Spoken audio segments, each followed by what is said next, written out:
The Scottish nation was once isolated from Europe and the rest of the world. They were known as an illiterate, barbarous people with many fighting clans and tribes. But this nation went from isolation, being mocked and discredited by their English neighbours as backwards, where they rose up to become the most influential race of the modern world, influencing and dominating nearly every aspect of the planet. But they would have been insignificant if one man didn't decide to make a bold stand. Have you ever heard of a man by the name of John Knox? He was a 16th century Scottish reformer, a very controversial figure. To many he is labelled as a chauvinist. But one of his greatest inspirations for him making a stand was him studying the book of Daniel. A journey from England to Scotland by train is very expensive. It is actually cheaper to fly from England to Germany, where you pay half the price. But the scenery is very beautiful. But as you arrive in Scotland's capital city since the 15th century, Edinburgh, the home of the Scottish Parliament, when you come out of the station and take a left, you'll walk up a long flight of stairs. If you are unhealthy, good luck. As you take a left at the top of the stairs and walk through an underpass, within 5 minutes from the station, you will see St. Giles Cathedral, also known as the High Kirk of Edinburgh. It is known as the central place of worship of the Church of Scotland in Edinburgh. Inside the building, it is huge, and it was once the headquarters of the father of Presbyterianism, John Knox. This statue of him presents him as a man who was huge in stature, but contemporary accounts of his day tell you that he was actually quite short. But the man nicknamed the Thundering Scot had a will of steel, and his bold stand was to greatly influence not only the landscape of Europe, but the entire world. But being a lone soldier does come with a price. In his early career, he was kidnapped by a French invasion of Scotland, and was a prisoner and a slave in fetters in France for 2 years until he was rescued. And there were apparent death threats and assassination attempts on his life. Though his beard could pass him as a modern-day Islamic imam, this man made a stand when there was no free press, no free platform, and no organ. The only way to defend your cause was via the church pulpit. And John Knox was standing in the middle of a very intense period of human history, the transition from the age of feudalism and the coming age of liberty. And he was one of many who was to play a key and pivotal role that brought about that change. But what inspired him to make that stand? Patrick Hamilton on the right and George Wishart on the left were two of many martyrs in Scotland. They were killed. Why? Because they put the authority of the Bible above the authority of the Catholic Church. That was a state crime. It was John Knox's close friend George Wishart whose death had the greatest impact on him. Wishart's arrest, trial and execution at the age of 33 was ordered by Scottish statesman David Beaton, the most powerful figure in that nation, nicknamed the Cruel Persecutor. He was the Archbishop of St. Andrews, Lord Chancellor of Scotland, and the last Cardinal Legate of Scotland prior to the Reformation, being the first Scotsman to be raised in that position.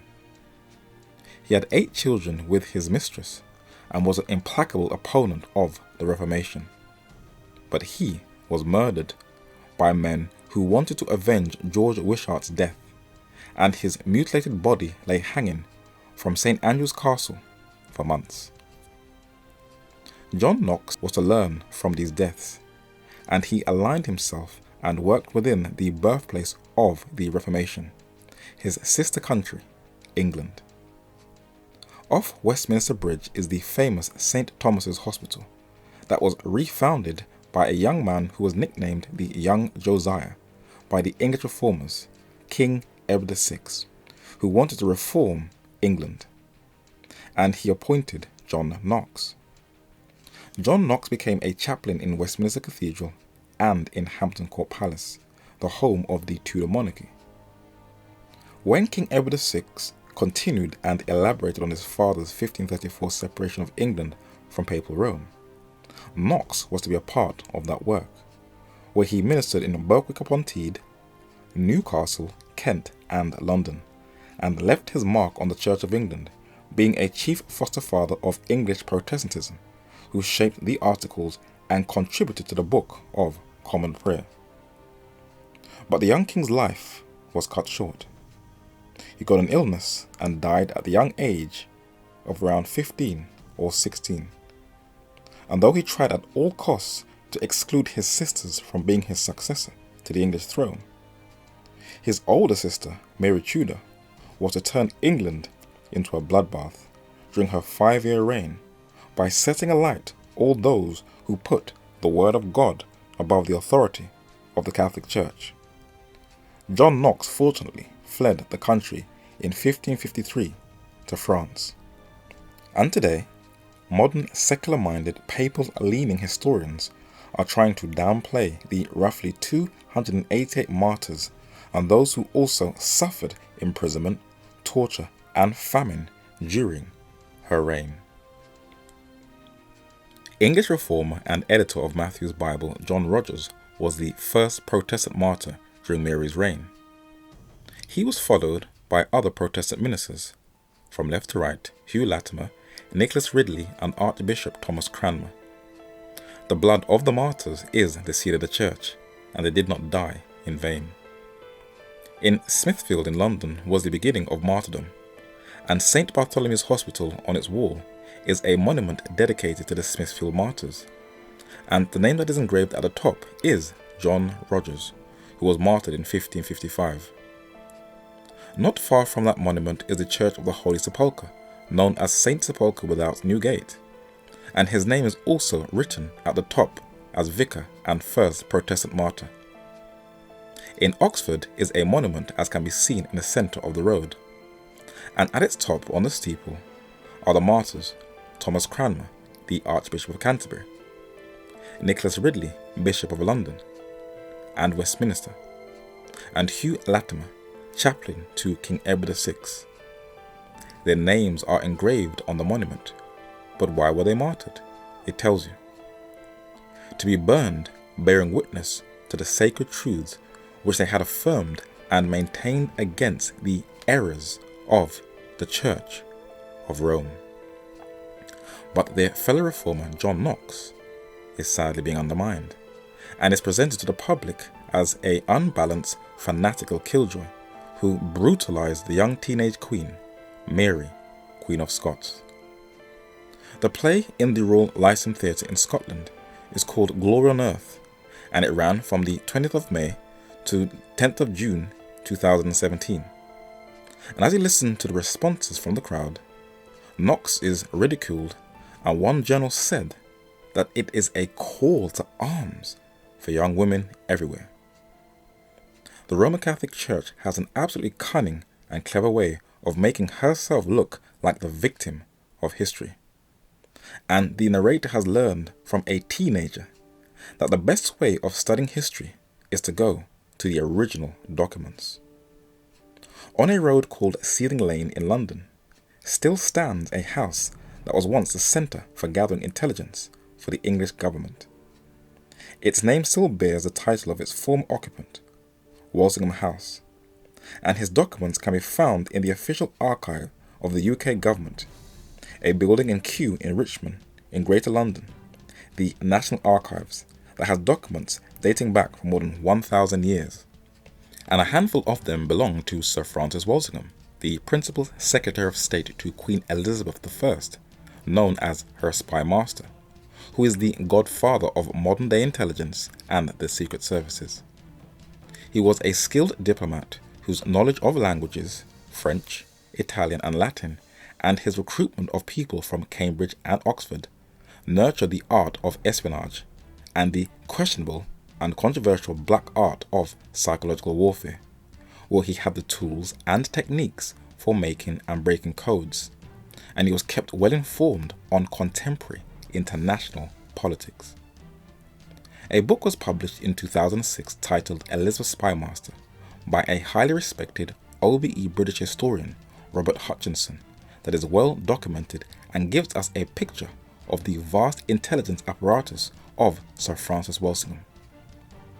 An excerpt of it says that Sir Francis Walsingham changed the course of European history. His new network of intelligentsias was nearing full operational capability by 1580. He now had agents based in 12 towns or cities in France, 9 in Germany, 4 in Italy, 3 in the Low Countries, 4 in Spain, and others within the huge Turkish Empire in Algiers, Tripoli, and Constantinople. 8 years after his death, his reputation as a clever and devious spymaster lived on.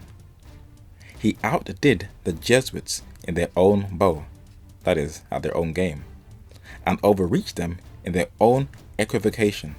David Lloyd, the 17th century English biographer, wrote admiringly in his State Worthies.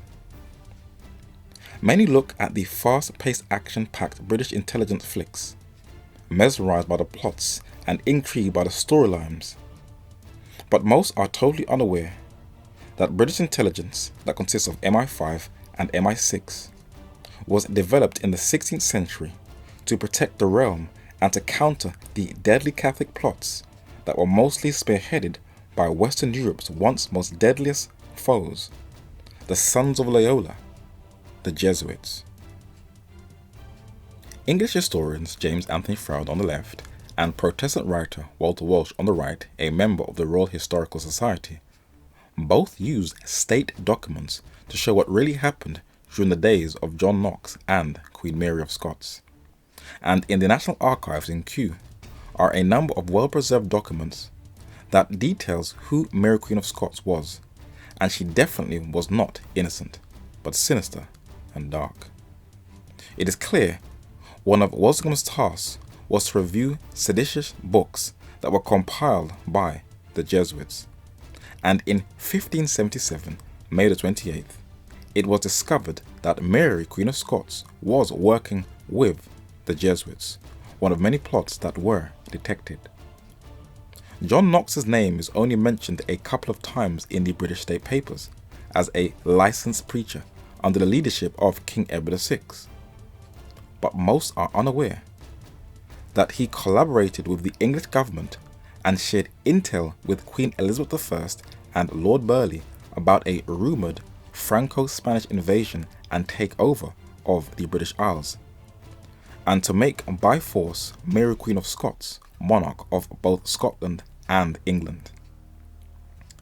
In the 1973 edition of the Encyclopaedia Britannica, volume 13, under John Knox it reads that in Scotland, matters reached a crisis in the spring of 1559.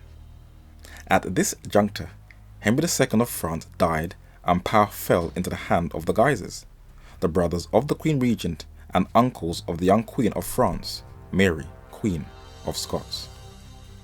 Strong French intervention in Scotland was now assured in furtherance of the Guise plan to displace Elizabeth and to unite France, Scotland and England under Francis II of France and Mary.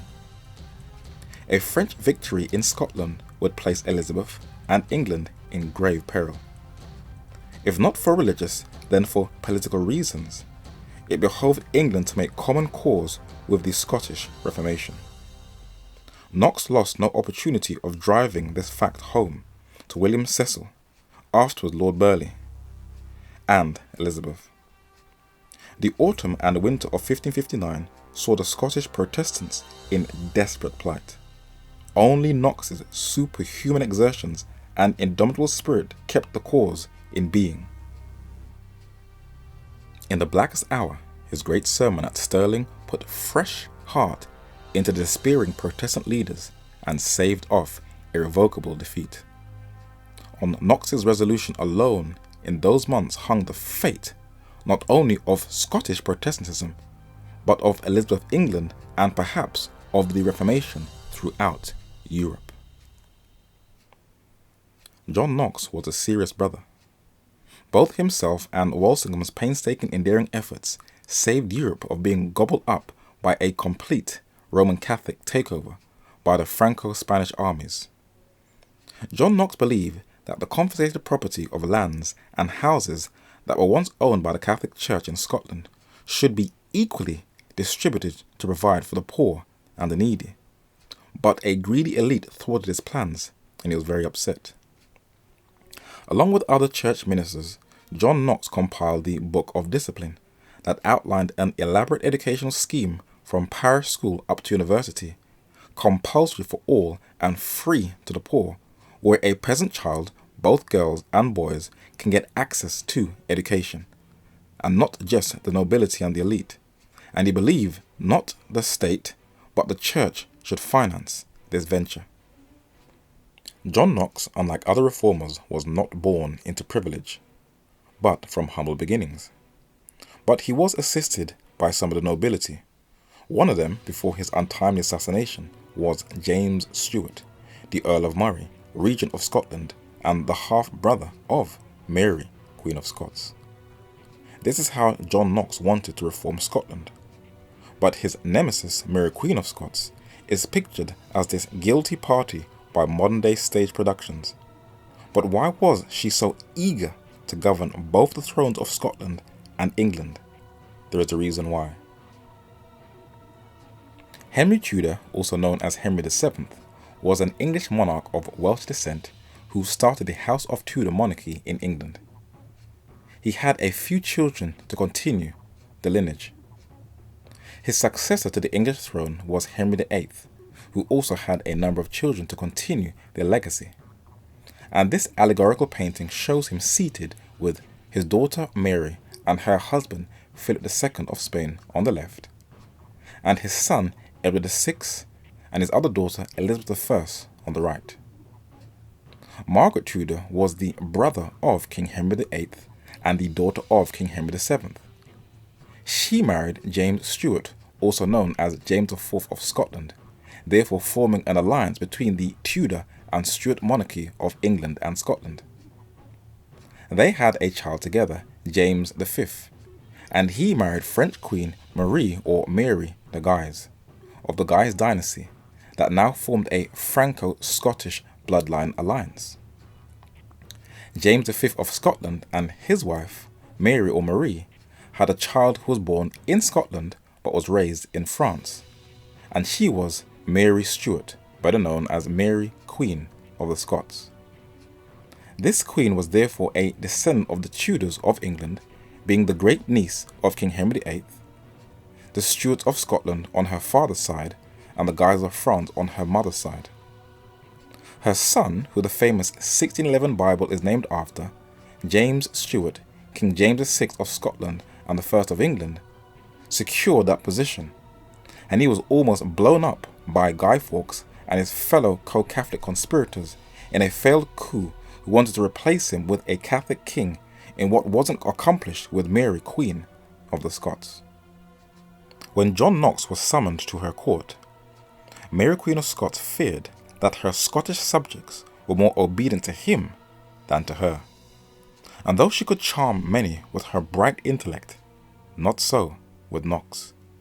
He told her that both queen and subjects should obey God and not the religion of the monarch, for that violates their human rights. Your will, madame, said Knox, is no reason, neither does it make that Roman harlot to be the true and immaculate spouse of Jesus Christ. John Knox brought Mary to tears. Her authority was being challenged. But as you read through the state papers, Sir Francis Walsingham intercepted a plan in 1568, December the 20th, of an attempt between France and Spain for altering the religion of England, and they wanted to place the Queen of Scots on the throne. In 1571, another plot was intercepted of an attempt of Spain invading England and setting up the Queen of Scots as the monarch. And in 1575, another plan was intercepted where several Scots, refugees in France, attempted to liberate Mary, Queen of Scots, who was under house arrest in England. there was also another reason why the English intelligence was so sharp. In the year John Knox died in 1572, as shown in the film Queen Margot, was the famous St. Bartholomew's Massacre, where roughly estimated 70,000 Protestants were massacred by a Catholic mob throughout France. Neither rank, sex, nor age was spared. In the Vatican, in St. Peter's Basilica, is a statue of Pope Gregory XIII, who the famous 1582 calendar is named after. He sits above his master, the dragon, but he endorsed the massacre. This coin struck by him is a glorification of that massacre in 1572. But who inspired the Catholic monarch Catherine de' Medici, as can be seen in this painting, to conduct this papal bloodbath? In a book titled The Power and the Secret of the Jesuits, published in 1930, by Austrian cultural historian and writer René Philip Miller, he documents that it was Diego Lainez, the second superior general of the Jesuits, back then labelled the Black Pope because of the colour of his ecclesiastical clothing, who intellectually masterminded the massacre after a firm meeting with Catherine de' Medici. Make no concessions to heresy, Lainez had declared, addressing himself to the Queen Regent, who was Catherine de' Medici, but rather uphold the Catholic faith with all your authority. Then will God, mindful of your piety, reserve to you your earthly kingdom and admit you to the kingdom of heaven. If, however, on the other hand, you are unmindful of your duties toward God, then tremble lest, together with the heavenly kingdom, you lose also your earthly kingdom. Sir Francis Walsingham was an eyewitness to this bloodbath, for he was the English diplomat to Paris in France, who just about escaped it with his family, where he smuggled them out. And what he saw was to scar him for life. And he saw what could happen to England and its Protestant subjects if the European armies of Papal Rome were to ever conquer England. These three documents was the indictment of Mary, Queen of Scots. They are a record of her secret liaison with fellow conspirators to undermine the English throne and place her as queen. This one, titled State Paper 53/18, Mary Queen of Scots, is what Walsingham used at her trial. It was a letter Mary wrote to Anthony Babington of 6 gentlemen who were assigned to kill Queen Elizabeth I. And the 2 ciphers, also in blue leather folio volumes, State Paper 53/22 and 23, are Walsingham's interception of Mary's letters that were written in codes.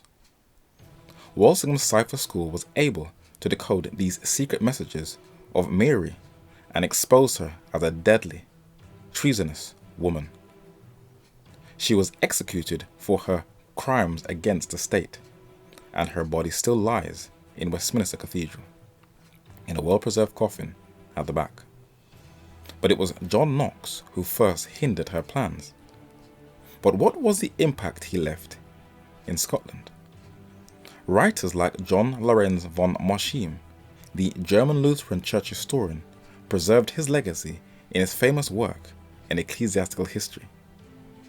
Philip Schaff, the Swiss-American German-educated Protestant theologian, also preserved John Knox's legacy in his History of the Christian Church. And Thomas Macri or Macri the Younger, a Scottish minister and church historian, wrote one of the first biographies on John Knox's life. Scotland was an isolated country from the rest of Europe, known for its fighting clans. But Knox was to put it onto the highest plains in Europe. Thomas Sowell is an American economist and is currently a senior fellow at the Hoover Institution at Stanford University. He wrote what the Scots were like prior to and after the Reformation. In his book Intellectuals and Race, he said, "In earlier centuries, Scotland had been one of the most backward nations on the fringes of European civilization.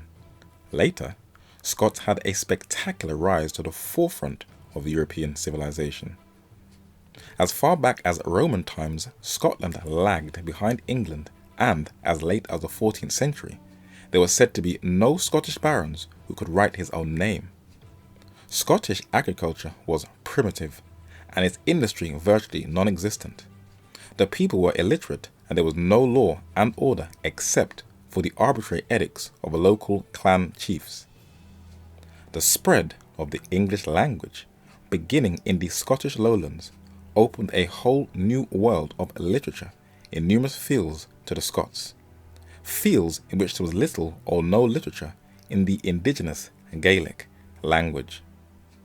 Education caught on so widely in the Scottish lowlands that they had compulsory education before England did, and developed the most extensive system of schools in Europe, and that was down to John Knox. From the middle of the 18th century to the middle of the 19th century, most of the leading British intellectual figures were either from Scotland or of Scottish ancestry. These included David Hume in philosophy, Adam Smith in economics, Joseph Black in chemistry, Robert Adam in architecture, James Watt in engineering, Sir Walter Scott in literature, and John Stuart Mill in economics, philosophy, and political science. In medicine, Scots likewise moved to the forefront, not only in Britain, but also in Russia, where Catherine the Great had a Scottish physician, and in America, where Scots established some of the earliest medical schools. Scots also set the world standard in engineering in general and shipbuilding in particular. By 1871, nearly half the ships built in Great Britain were built in Scotland. Scottish universities surged ahead of English universities in science and engineering. In short, the Scots surpassed those from whom they once learned. From reading the works of Thomas Sewell, you would think that he borrowed it verbatim from a Scottish writer who wrote about his homeland and its development since the Reformation.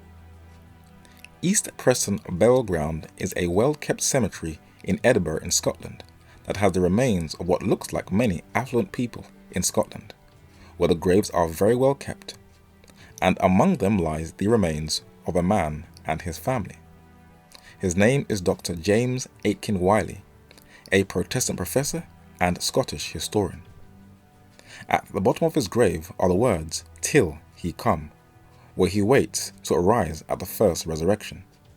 But until then, let us resurrect his words. Wiley was, and the narrator will say still is, a prolific writer and the leading Protestant authority throughout the English-speaking world in Christendom. He was not a patriot who romanticized about the past. He was not a polemic, and did not believe in the deist hero worship of the great man of history, like fellow Scot Thomas Carlyle. He was balanced. And from young, Wiley knew that through all the ages of the future, the foremost place among Scotsmen must belong to Knox. John Knox never feared man because he never mistrusted God. Knox grasped the eternal principle of liberty, the government of the human conscience by the Bible, and planting his Reformation upon this foundation stone, he endowed it with the attribute of durability. From an early date, Scotland had been in course of preparation for the part it was to act in the great movement of the 16th century. A small country, it was parted by barbarism as well as by distance from the rest of the world. The land was the dwelling of savage tribes who practiced the horrid rites and worshipped, under other names, the deities to which the ancient Assyrians had bowed down. Of all the countries of Europe, Scotland is the country which owes most to the Reformation, seeing it received most from it. The Reformation found Scotland a country of inhospitable bogs and moors, and it has made it a country of gardens and richly cultivated fields. The Reformation found Scotland a land without letters, and it gave it a literature destined to endure while the language lasts, rivaling in terseness and elegance of diction the purest models of the Augustan era, and far excelling them in dignity of matter and grandeur of sentiments. The Reformation found Scotland a land without arts and made it the inventress of the steam engine, which has revolutionized the labour of the world and is destined, after covering its own soil with the marvels of industry and trade, to extend the blessings of commerce to the remotest shores and the rudest tribes. In a word, the Reformation found Scotland the least of the European nations, and it has placed it, in conjunction with its sister of England, at the head of the nations of the earth.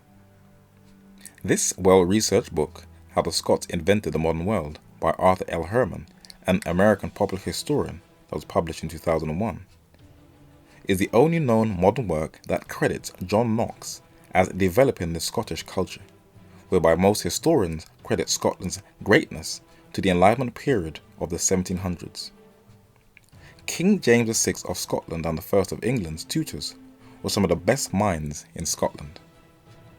Scottish historian George Buchanan, on the left, was a Protestant and known as Scotland's greatest humanist. He was educated in Paris, France, and was a tutor to the young king. And Sir Peter Young, on the right, was also a Protestant. He was a Scottish diplomat who studied under Theodore Beza in Geneva, Scotland. He was also a tutor to the young king. John Napier, the 8th Laird of Merchiston, was also a Scottish Protestant. He was a mathematician, physicist, and astronomer. He wrote a commentary on the Book of Revelation published in 1593, and like John Knox, identified the papacy as the harlot of Revelation chapter 17. But he was also the discoverer of logarithms that revolutionized mathematics from the 17th century to this day, from his 1614 publication that he spent over 20 years devising. Both the knowledge of science, math, and the Bible were interchangeable at that time period, and one Scot made some very serious contributions. Alexander Cruden was a Scottish author who made one of the earliest concordances of the Bible. In Camden Passage, a small alleyway in Angel in North London, is where he lived and where he died, and there is a monument just above this restaurant on the top left, where it describes him as a humanist scholar and intellectual, a tutor-appointed bookseller to Queen Caroline in 1737, who compiled the concordance of the Bible. But the Scots were to also influence philosophy, literature, architecture and construction, economics, building on England's foundation, and in the field of science, where its top academic institutions, like the University of Glasgow, where it trained many of the leading men in the 1700s and onwards. In London's Piccadilly, the white building on the right houses the Royal Astronomical Society, that encourages and promotes the study of astronomy, solar system science, geophysics, and closely related branches of science. Thomas Dick, the Scottish church minister and scientist who harmonized the Bible and science, was educated at the University of Glasgow. Joseph Black, Scottish physician and chemist, is best known for his discoveries of magnesium, the concept of latent heat, and the rediscovery of fixed air that we call today carbon dioxide. Was also educated at the University of Glasgow, where he also became a professor of anatomy and chemistry at that institution. Scottish anatomist and physician William Hunter has a museum named after him to further his studies. He was educated at the University of Glasgow. His younger brother, the surgeon John Hunter, though not educated in Glasgow but in London, also has a museum named after him in London for his contributions to science. In London's Embankment is an architectural work that was designed by a Scot. This neoclassical style of building is called Somerset House on London's Waterloo Bridge. Overlooking London's River Thames, it is also the campus of London's King College. It was designed by Swiss-born Scottish architect Sir William Chambers, a member of the Swedish East India Company, the Royal Academy, and the architectural tutor to the young Prince of Wales, later King George III. But he had a rival.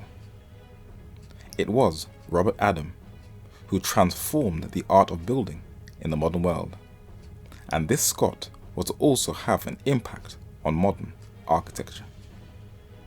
There is a road named after him by the Wallace Collection behind London Selfridges, and the house where he once lived still has a plaque bearing his name. It is on a road called Fitzroy Square, and he was one of the men who reintroduced neoclassical architecture into Britain. And in the field of finance, when you come out of Bank Station in London's famous Square Mile, there is a building designed in neoclassical architecture. It is the headquarters of the Bank of England, the central bank of the United Kingdom, the second oldest central bank and the 8th oldest bank in the world, that was set up in 1694 for the benefit of English merchants in the 17th century after a terrible naval defeat from the French on the 10th of July 1690 on the English Channel at the Battle of Beachy Head, that would inspire England to build a powerful Royal Navy that would help in the development of trade, agriculture and industry, and the newly developed economic system of trafficking in slaves that contributed greatly to the build-up of the finances of the British Empire. Slave traders and bankers badly needed credit, so the merchants became the bankers of the slave trade, where the Bank of England governed the whole system of commercial credit. But who was one of its chief co-creators? William Paterson, a Dumfriesshire Scot, was a man who had drawn up the original proposal for the Bank of England. Another Scot, a convicted murderer and economist, John Law, set up a bank in France, the Banque Générale, that could issue paper money or banknotes. He was responsible for the Mississippi Company bubble that financed the monopoly and expansion of the French Empire. Another Scottish economist, Adam Smith, famous for the work Wealth of Nations, that has played one of the major contributions to economic and political theory, laid the foundations of classical free market economic theory, and he was also educated at the University of Glasgow. What about modern trains and rail travel? How did the modern world get to reach their destinations in rapid time? In London's Science Museum are many inventions that are dedicated to the history of rail travel. Both Thomas Sewell and James Aiken Wiley are clear that it was the Scots who started rail travel, but it was developed from the English. This is the workshop of James Watt, the Scottish inventor, mechanical engineer and chemist, educated at the University of Glasgow, who developed the steam engine that has impacted modern travel. He was a fellowship at the Royal Society of both London and Edinburgh, and the London Independent says that his workshop changed the world. And the Guardian said that James Watt changed history and the future of our planet. But it doesn't stop there. Most of us, not all, for there is a lot of poverty out there, possess a mobile cell phone.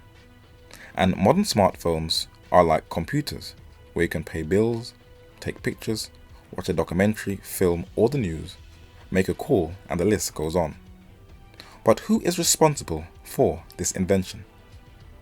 Scottish inventor Alexander Graham Bell is credited with patenting the telephone.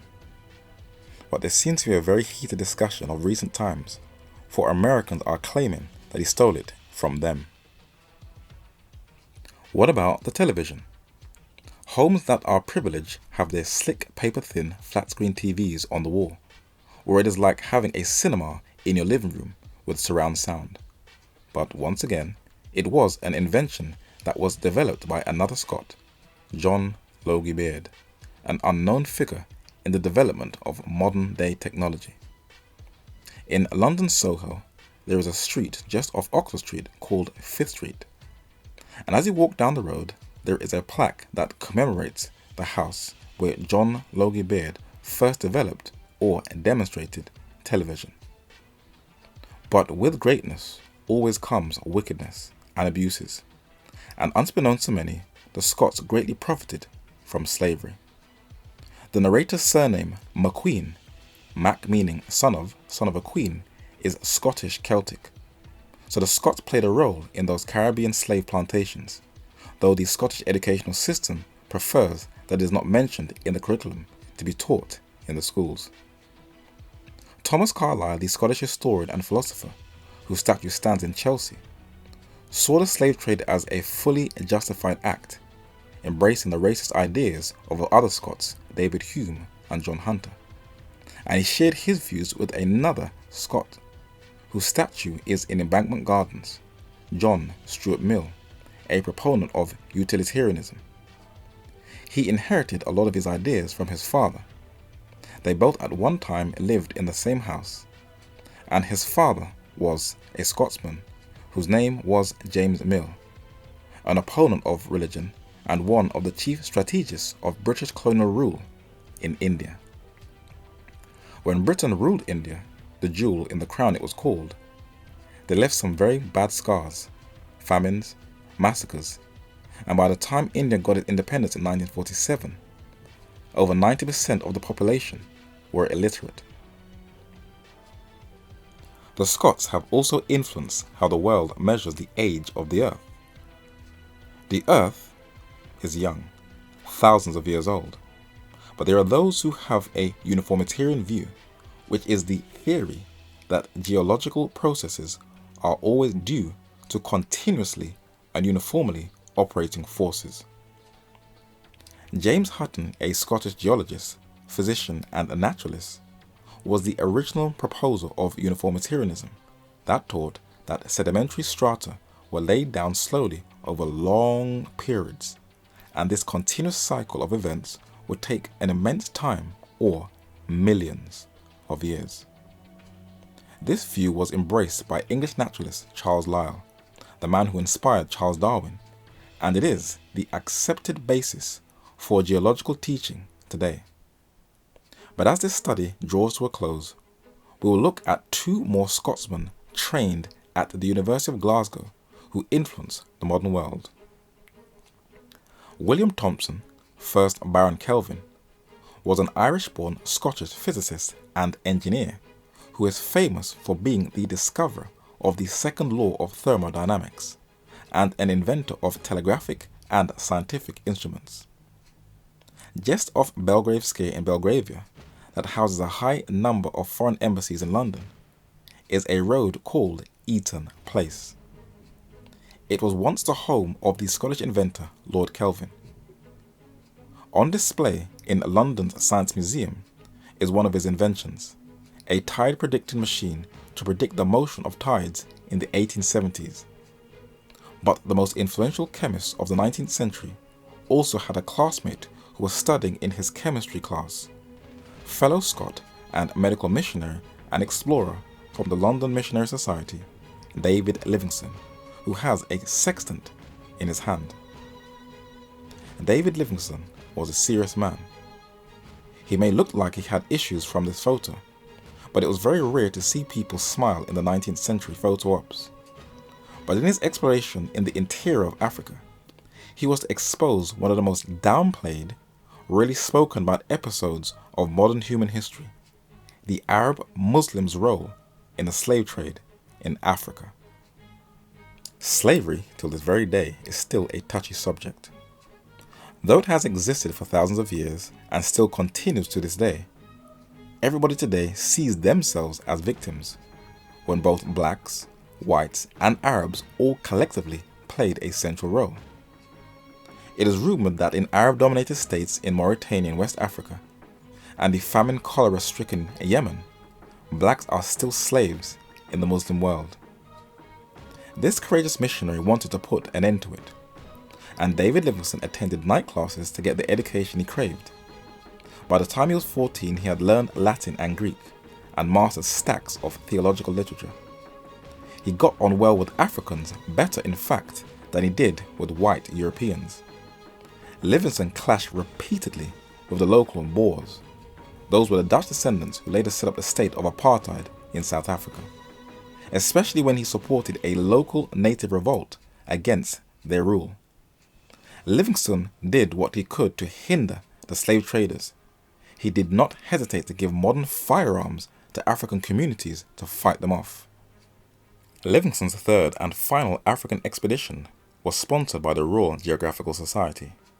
He planned to discover the source of the Nile in Eastern Africa. This was one serious brother whose last expedition was financed by the Royal Geographical Society. He was so respected by them that on the north side of their building, on the main road called Kensington Gore, is a bronze statue of Scotsman David Livingstone. He died in Africa, but his body was transferred to England, where he now sleeps in Westminster Cathedral until the first resurrection. But his children, his daughter and his son on the left, his son seated and his daughter standing, still continued in bettering race relations, as can be seen in this photo that was taken in Nottingham. But none of these accomplishments of the Scots would have been possible if John Knox did not make a bold stand. Behind this church in a parking lot are his remains, under number 23. Many feel this greatly discredits him, but like Livingstone and others before them, these all died in faith, not having received the promises, but having seen them afar off. John Knox was to preserve many of his theological and prophetic beliefs that he committed to his two secretaries, that many reformers and churches in succeeding centuries in the English-speaking world were to continue to expound upon in their prophetic discourses of where they were in time. Knox preserved it in his The History of the Reformation of Religion within the Realm of Scotland, that was published between 1559 and 1566. At Easter, after Anno 1547, came to the castle of St. Andrews John Knox, and so the next Sunday was appointed to the said John to express his mind in the public preaching place, which day approaching, the said John took the next written text in Daniel, the 7th chapter, and made a short discourse of the 4 empires, the Babylonian, the Persian, that of the Greek, and the 4th of the Romans, in the destruction whereof rose up that last beast, which he affirmed to be the Roman Church, for no other power that ever hath yet been do all the notes that God hath showed to the prophet appertain except to it alone, the man of sin, the Antichrist, the whore of Babylon.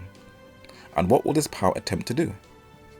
And shall speak great words against the Most High, and shall consume the saints of the Most High, and think to change times and laws, and they shall be given into his hands until a time, and times, and dividing of time. This was John Knox's expose of Daniel chapter 7. Unfortunately, the Banner of Truth 1982 and 1994 reprint edition edits out the 4 kingdoms in Daniel chapter 7. Whether it's deliberately or by mistake, the narrator cannot say. But that is why the narrator only deals with originals. John Knox left his mark on the planet, both in the religious world and in the secular world. And even though there are those who are trying to eclipse his legacy, it was the martyrdom of his close friend George Wishart and his study on the book of Daniel that shaped his worldview and steered his path towards reforming a state. We are living in a time where church freedoms are slowly and gently being chipped away, each and every day. And while there are many who are scared, those who carefully study the book of Daniel, like John Knox, will not worry about the future at all.